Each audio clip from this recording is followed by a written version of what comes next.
तो जो नम्मा class pass नहीं है उनको उप मुख्यमंत्री बना दिया गया। लेकिन जब नीतीश जी देखे कि तो बर्बाद कर देंगे बिहार को, तो उन्होंने फिर एनडीए में आ गए। नमस्कार, मैं आपका दोस्त गौरव कुमार पाठक। आप देख रहे हैं केवी स्टूडियो का खास कार्यक्रम कहता बेगूसराय बढ़ता बेगूसराय। 2020 विधानसभा की चुनावी समर में आज जनसंपर्क करते नजर आ रहे हैं एनडीए समर्थित उम्मीदवार कुंदन सिंह के पिता और इस डिस्ट्रिक्ट के मेयर उपेंद्र सिंह जी। आइए इनसे मिलते हैं और जानते हैं इस चुनावी समर में उनके विचार। नमस्कार सर, केवी स्टूडियो की ओर से आपका बहुत बहुत अभिनंदन है, स्वागत है।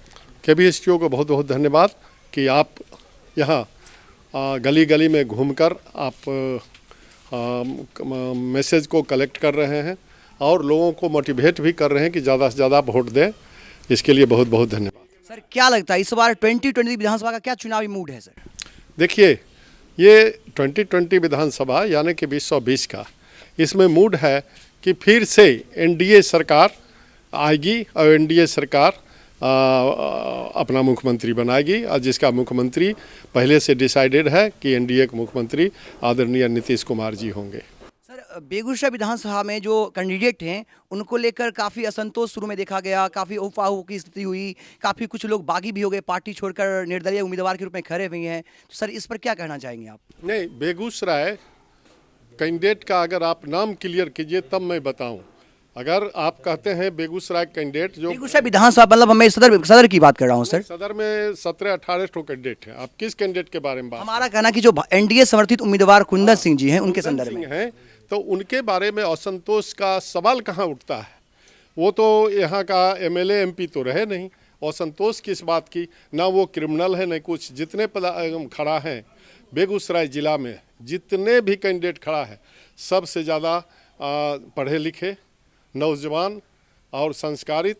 तो फिर मेरा सर भाजपा के जो कुछ जो उनको लगता था कि हमें टिकट मिल सकता है, हम प्रत्याशी के रूप में चयनित हो सकते हैं। ये तो नेचुरल है कि, और उनका संवैधानिक अधिकार भी है कि कितने सब आदमी चाहते हैं बनने के लिए।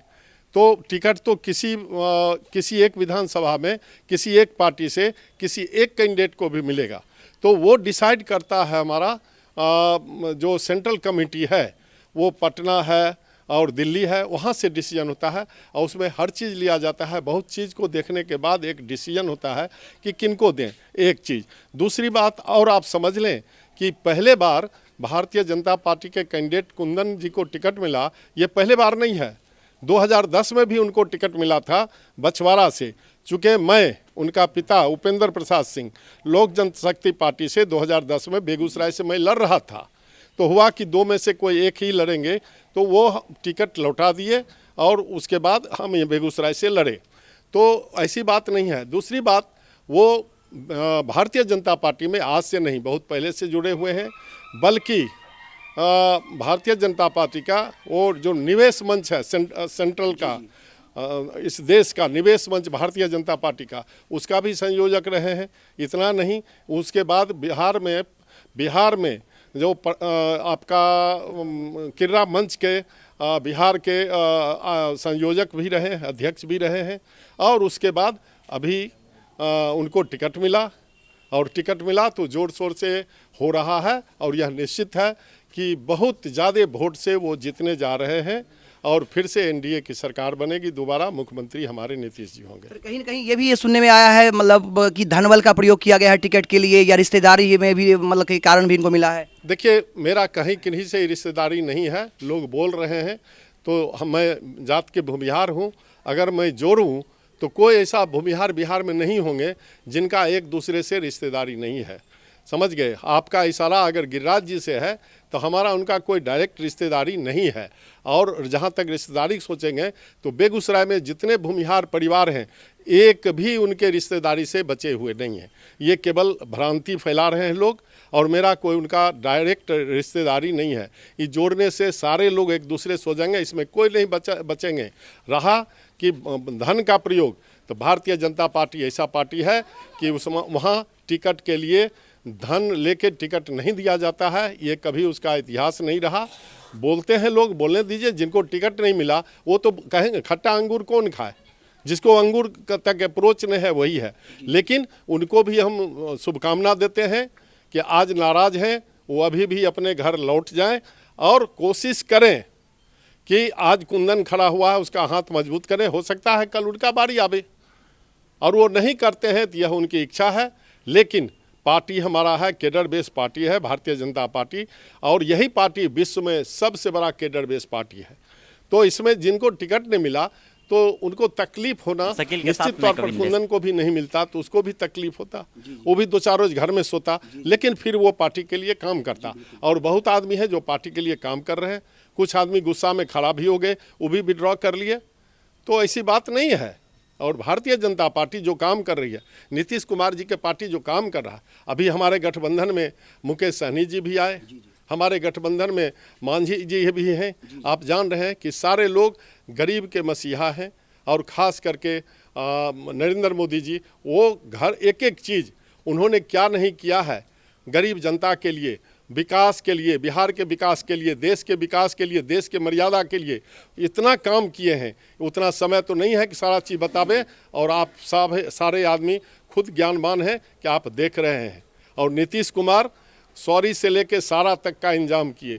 जब बच्चा पेट में पलना चालू करता है उस दिन से नीतीश कुमार का ध्यान रहता है कि उस परिवार को कैसे करें, और जब वो मृत्यु को प्राप्त होता है उस दिन भी वो पैसा देके वहाँ तक भी जाते हैं। तो ये नीतीश कुमार का सोच है, ये नीतीश कुमार के परिकल्पना है, ये नीतीश कुमार के गरीबों के प्रति विचार है। सर, आप लोजपा से जुड़े हुए रहे हैं, और नीतीश कुमार और चिराग पासवान के बीच की काफ़ी दूरी देखी जा रही है, दोनों एक का काफ़ी बयानबाजी हो रहा है, जदयू और एलजेपी का। इस संदर्भ में क्या कहेंगे सर? एलजेपी नीतीश के साथ आगे मिलकर जो हमारी सरकार, चूंकि स्पष्ट बहुमत दिखता नहीं है किसी को, क्या लगता है जदयू के साथ खड़ी नजर आएगी, या फिर उनका कहीं ना कहीं राजद की ओर या महागठबंधन की ओर उनका आकर्षण होगा? देखिए, ये बात बहुत हाई लेवल का है। राष्ट्रीय अध्यक्ष एक तरफ नरेंद्र भाई मोदी, दूसरे तरफ नीतीश जी, और तीसरे तरफ चिराग पासवान जी, और उनके बारे में या उन तीनों के बारे में कुछ कहना हम उसके लायक नहीं हैं। इस पर वही लोग बताएंगे। जहां तक राजनीति की बात है कि भारतीय जनता पार्टी, आपने कहा कि किन्हीं का नहीं जो दिख रहा है, आप देखिए सर्वे क्या आ रहा है। हम जा रहे हैं 180 से लेके 200 तक हमको मिलने जा रहा है सीट। तो हम कैसे नहीं बनाएंगे सरकार? सरकार तो बनाना तय है, सरकार बनाना तय है, चाहे जितना जोर लोग लगा लें विपक्षी। क्या आप चाहते हैं कि जो 15 साल महागठबंधन की सरकार 15 साल पहले, अभी 15 साल नीतीश जी की सरकार रही, उसके पहले 15 साल सरकार रही, आप उसमें विकास की बात करें, नौकरी देने की बात करें, कोई बात करें, तभी हम उसका जवाब दे पाएंगे कि विकास क्या हुआ, एजुकेशन के लाइन में क्या हुआ, कृषि के लाइन में क्या हुआ, लोगों को पढ़ने लिखने के लाइन में क्या हुआ, कहाँ क्या हुआ। और आज यह अभी तो कहा ना, सॉरी से सारा तक सारा इंतजाम हुआ। और सेंट्रल गवर्नमेंट क्या कर रही है आप देखिए, घर घर पानी, घर हर गली पक्का। आप पक्के के गली में देखिए, इतनी छोटी सी गली है, इसमें भी पक्का बना हुआ है। और इतना नहीं, अभी इतना ही नहीं, अभी आपको स्वेरेज सिस्टम कि घर का जो कचरा होगा, शौचालय का जो कचरा होगा, वो डायरेक्ट ट्रीटमेंट होगा, डायरेक्ट ट्रीटमेंट होगा। लोगों को ये आपका आयुष्मान भारत, प्रधानमंत्री का सपना कि गरीब लोग को अगर असाध्य रोग होता है, बहुत ज़्यादा पैसा खर्चा होता है, कहाँ जाएगा? 4 से 5 लाख के लिए वो एक सर्टिफिकेट इशू किया। हम एक एक वार्ड में 400, 500 सर्टिफिकेट दिया, 900 सर्टिफिकेट दिया। और वो सर्टिफिकेट रहने से उसका 4 लाख 5 लाख का कोई भी हॉस्पिटल का बिल वो सरकार पे करेगी। तो वो तो इतना कर रही है। उज्ज्वला योजना, घर में चूल्हा, घर में गैस, ये हो रहा है। आज तो उससे भी आगे बढ़ के, आपको शायद नहीं पता होगा, पाइपलाइन बिछ रहा है। जो गैस आएगा अब सिलेंडर की भी ज़रूरत नहीं पड़ेगी, घरे में रहेगा, नॉब्स खोलिए और चूल्हा जला लीजिए। पानी का टेप खोलिए, और जो ट्रीटेड वाटर आप खरीद के पी रहे हैं, वो ट्रीटेड वाटर आपके ये मिलेगा किचन में। तो ये सारा चीज़, हर चीज़ देख रहे हैं। गरीब के लिए शौचालय, आप शौचालय और बात करते हैं तो मैं अब बेगूसराय की बात करता हूँ। बिहार में कोई नगर निगम 18,000 शौचालय नहीं बनाया, बेगूसराय नगर निगम बनाया। और बेगूसराय नगर निगम ही नहीं, बल्कि इस पूरे बेगूसराय जिला में बहुत ज़्यादा लाखों की संख्या में शौचालय बना। आवास योजना, अब मैं केवल नगर निगम की बात करूंगा तो मैंने आवास योजना हमने गरीबों को दिया है करीब 900, और ये लॉकडाउन ये आपका आचार संहिता लग गया, उसके बाद और हम देंगे 8,000 हमको नगर निगम में देना है।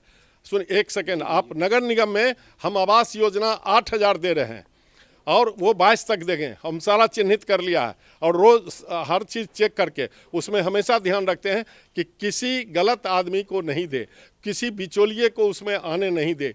गरीब का पैसा है, सबको देंगे। हमने राशन करीब 17-18 हज़ार राशन कार्ड बांटा है अभी इस लॉकडाउन पीरियड में। राशन कार्ड हमने अपने हाथ से बांटा है और हर जो राशन कार्ड होल्डर हैं उनको डायरेक्ट 1-1 हज़ार रुपया उनके अकाउंट में गया।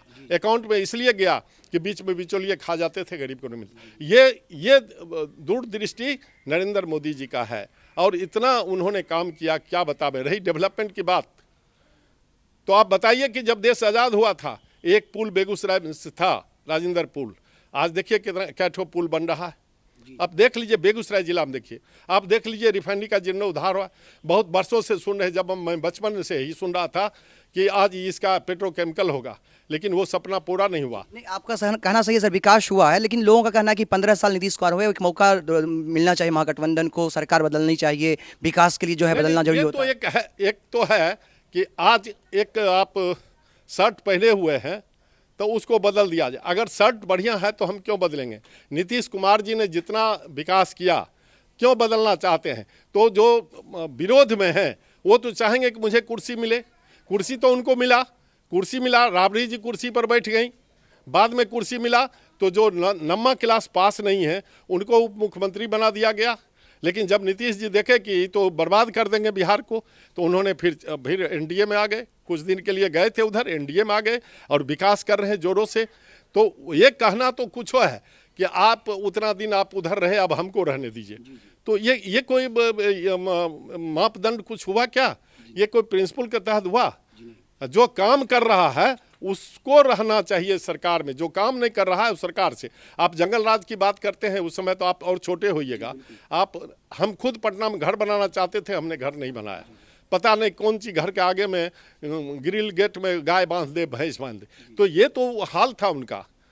और ये विकास कोई ये होटल वाला सारा होटल बंद हो गया, जितने एजेंसी था सब एजेंसी बंद करके यहाँ से भाग गया। सर, एक घटना जो भी हाल ही में हुई है, मुंगेर में मूर्ति विसर्जन की घटना हुई है, गोली लगने से एक छात्र की मौत हो गई है, काफ़ी वहाँ पर हंगामा हुआ, आज मुंगेर जल रहा है, इस पर सर क्या कहना चाहेंगे?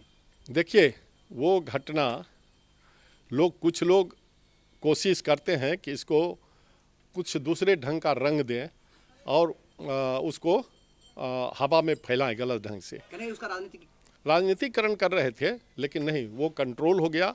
नीतीश जी की सरकार बिल्कुल सक्षम है और वहाँ के पदाधिकारी जो थे, एसपी, कलेक्टर, सबों को वहाँ से हटा के दूसरे को दिया गया। तो नीतीश कुमार जी, नरेंद्र मोदी जी उस घटना का कैसे दोषी ठहराए जाएंगे? लोग सीधे कहते हैं कि वो नीतीश कुमार जी फेल हो गए, ये हो गए। वो कैसे? जो वहाँ आदमी है वो फेल हुआ कि नहीं हुआ, उस पर इंक्वायरी हो रहा है और तत्कालिक तुरंत डिसीजन लिया गया कि भाई वहाँ से उन दोनों को रिप्लेस हटाया जाए और दूसरे अच्छे आदमी को दिया जाए। तो ये सारा चीज़ तो सरकार कर रही है और इतना त्वरित कार्रवाई करती है, इतना विकास कर रही है सरकार कि सोच नहीं सकते हैं। और दूसरा राज्य क्या कर रहा है वो भी देख लीजिए। सर, एक बात मैं ये पूछना चाहूँगा आपसे सर कि इस बार जो बारिश हुई और जो भी कारण रहा हो सर, नगर निगम डूब गया सर।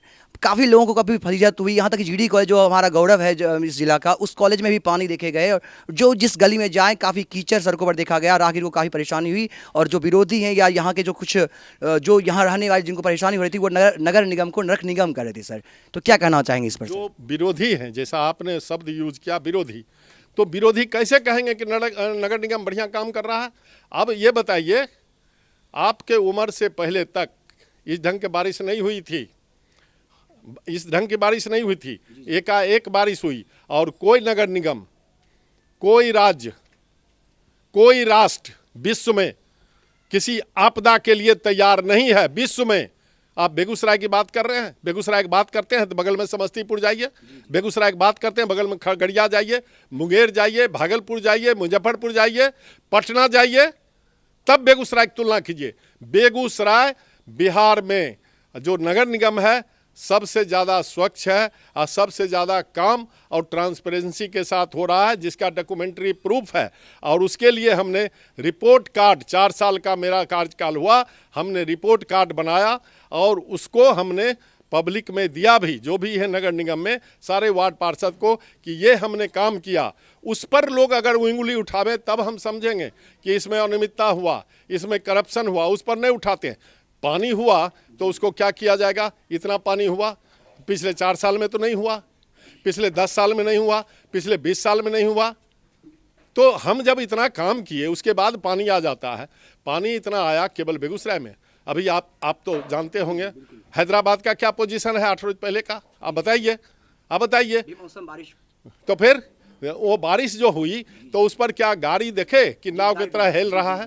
तो फिर बेगूसराय क्या बात है? और दूसरी बात, अभी तक बिहार में भी इसका उपाय नहीं हुआ है, लेकिन हम प्रयास कर रहे हैं कि ये आपदा का उपाय तो विश्व में किसी ने किया ही नहीं और करेगा भी नहीं, कि कब क्या हो रहा है। अब हम अभी पता है, आपको पता है कुछ छत गिर जाएगा, हम दोनों उसके नीचे आ जाएंगे, तो इसका क्या उपाय कीजिएगा? तो ये आपदा है, हठात आता है, उसको फेस करना है। जी बिल्कुल। हाँ, उसको फेस करना। क्या नगर निगम उसको फेस किया कि नहीं किया? नगर निगम पूरी तरह फेस किया, आज भी कर रहा है। अभी तुरंत हमको टेलीफोन किए, एक MRG कॉलेज है यहाँ 40 नंबर वार्ड में, वहाँ का महंत कॉलेज, वहाँ का पानी निकल रहा है। वहाँ से एक आदमी कहे भाई यहाँ से पानी खींचे, पंपिंग सेट कर रहे हैं, हमने बंद करा दिया, सो उधर पानी आ रहा है, उसको पानी को कहाँ ले जाए?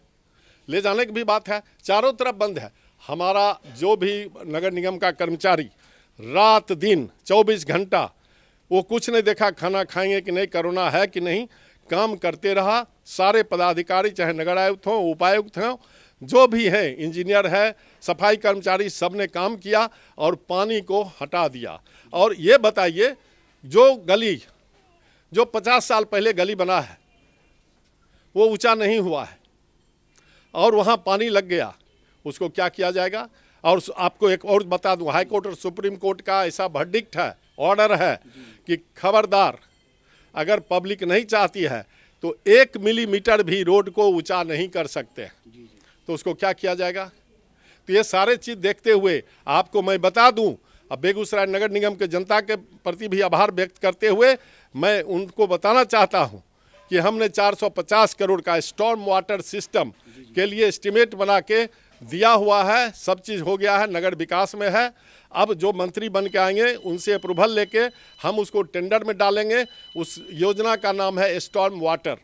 स्टॉर्म वाटर वो जब हो जाएगा तो इस ढंग का जो पानी है, फिर भी आपदा का नहीं होगा, लेकिन इस ढंग का जो पानी है वो पानी को लेके हम चले जाएंगे गंडक में, पंपिंग सेट लगा के गंडक में गिराएंगे पानी को ट्रीट करके। दूसरा स्टोरेज सिस्टम 238 करोड़ का चल रहा है, जितना शौचालय का कचरा होगा उसमें सीधे चला जाएगा। अंडरग्राउंड पाइप बिछ रहा है जो तोशिबा कंपनी जापान का है, और वो चला जाएगा इधर आपका एक बाजितपुर तरफ, और वहाँ ट्रीटमेंट प्लांट भी चल रहा है, चालू है।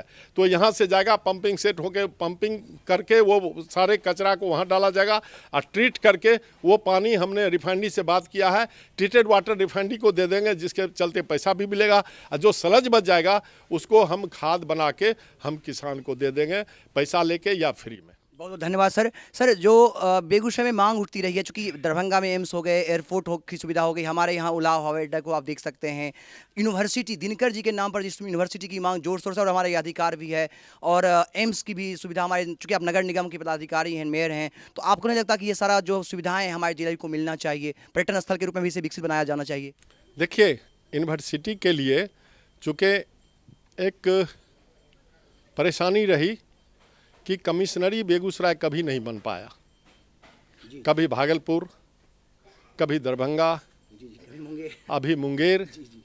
तो ये देखा जाता है कि जहाँ कमिश्नरी है वहाँ किया जाए, लेकिन यहाँ के नागरिक और सभी पार्टी के लोग जागरूक हैं, हमारे पार्टी के लोग जागरूक हैं, सभी पदाधिकारी, और निश्चित तौर पर कि रामधारी सिंह दिनकर यूनिवर्सिटी यहाँ हो, उस पर लोग काम कर रहे हैं, और हम भी उस पक्ष में हैं कि वो हो। हमसे जितना बन पड़ेगा निश्चित तौर पर हम उसको सहयोग करके कराएंगे। और रही बात एम्स की बात, तो आपको पता हो ये लिया गया था जमीन, तिलरथ में जमीन लिया गया है, उसको चिन्हित भी किया गया है कि वहाँ एम्स बने। उस पर लोग कर रहे हैं प्रयास कर रहे हैं। वो जमीन तो अलॉट हो गया था। उला हवाई अड्डा, देखिए हवाई अड्डा क्यों बनेगा, सबसे ये देखना चाहिए। आप अगर गर्मी है तो गर्मी में कोट क्यों पहनिएगा, इसलिए जरूरत नहीं है। अभी दरभंगा में हवाई अड्डा, अरे हवाई अड्डा का कुछ है ना। अभी आप इतना दूर आए हैं तो पैदल चल के आए, तो क्यों पैदल चल के आए कि थोड़ा दूर है पैदल चलेंगे। उसका भी एक डिस्टेंस होता है, एयर डिस्टेंस होता है। एयर डिस्टेंस में कहाँ कहाँ जा सकता है, नहीं तो उड़ान भरते उड़ान रहते बात खत्म हो जाएगी। फिर भी उसके लिए भी हमारा उड्डयन डिपार्टमेंट है, इस पर सोच रहा है कि कोई छोटा छोटा एयरक्राफ्ट हो कि जो यहाँ से भागलपुर जाए, यहाँ से पूर्णिया जाए, यहाँ से दरभंगा जाए। उसके लिए हो रहा है, उसके लिए लोग कर रहे हैं प्रयास, और यह सरकार रही तो वो भी सपना साकार होगा। बहुत बहुत धन्यवाद सर। जो जनता आपको यहाँ से देख रही है, बेगूसराय की जनता, चूंकि जनता जनार्दन है, जिसे चाहेगी वही इस क्षेत्र का प्रतिनिधि बनेगा, इस क्षेत्र की आवाज़ बनेगा। आप इस जिले के मेयर भी हैं, और चूंकि इस बार जो देखा गया है वैश्विक महामारी कोरोना के कारण वोट परसेंट बहुत कमा है, तो जनता से वोटिंग के लिए, चूंकि आप हमारे जिले के सम्मान हैं, तो जो जनता आपसे यहाँ से देख रहे हैं, उन्हें आप क्या अपील करना चाहेंगे उनसे? जनता को जनार्दन कहा गया है और जनता ही सब कुछ है, और हम सम्मानित जनता से हाथ जोड़कर अपील करेंगे कि बेगूसराय के विकास के लिए, बिहार के विकास के लिए, देश के विकास के लिए एनडीए का हाथ मजबूत करें। और उसमें अगर अच्छा लड़का है, पढ़ा लिखा है, संस्कारवान है, तो निश्चित वो करें। और वो जब करेंगे तो उनकी जो आशा और प्रत्याशा है निश्चित तौर पर वो परिपूर्ण होगा। हमारा इतना ही कहना है कि एक अच्छा लड़का पढ़ा लिखा जो देश विदेश से पढ़ के आया, काफ़ी हाई डिग्री लेके, और उसकी इच्छा केवल समाज सेवा है और कोई इच्छा नहीं है, और उस पर वो खड़ा उतरेगा। इसलिए बेगूसराय जनता से अपील है मेरा, सब मिलकर उसको मौका दें। वह आज बेगूसराय खाली भी हो गया है, कोई अच्छे लीडर नहीं है। हमारे गुरुदेव भोला बाबू थे, वो थे, लेकिन अब तो नहीं है। अब नहीं है तो कोई आदमी तो आवे कि खाली जगह को कोई भर सके, कोई भर से। ये मैं नहीं कहता हूँ कि भोला बाबू से बहुत ये हैं, भोला बाबू हमारे ही गुरुदेव थे, तो हमारे बच्चे के लिए तो बहुत कुछ हो सकते हैं। तो अच्छा लड़का आया है, बेगूसराय की जनता अगर एक एक वोट से उसको देती है आशीर्वाद, तो निश्चित तौर पर वो होगा और काम होगा। और बेगूसराय की विडम्बना रहा, सेंट्रल में किसी की सरकार, राज्य में किसी की सरकार, बेगूसराय में कोई और एमएलए एमपी, इसलिए विकास नहीं हुआ। यह पहला मौका है, सोना में सुहागा, ये मणिकांचन संयोग है कि देश में भारतीय एनडीए की सरकार, बिहार में एनडीए की सरकार, यहाँ बेगूसराय में एनडीए के एमपी, बेगूसराय में अगर एमएलए भी हो जाता है, एक करी वो जुट जाता है, तो माला कंप्लीट हो जाएगा और निश्चित तौर पर यहाँ का विकास होगा। बहुत बहुत धन्यवाद सर, आपने अपने विचार हमारे साथ साझा किए, इसके लिए आपका बहुत बहुत आभार। धन्यवाद।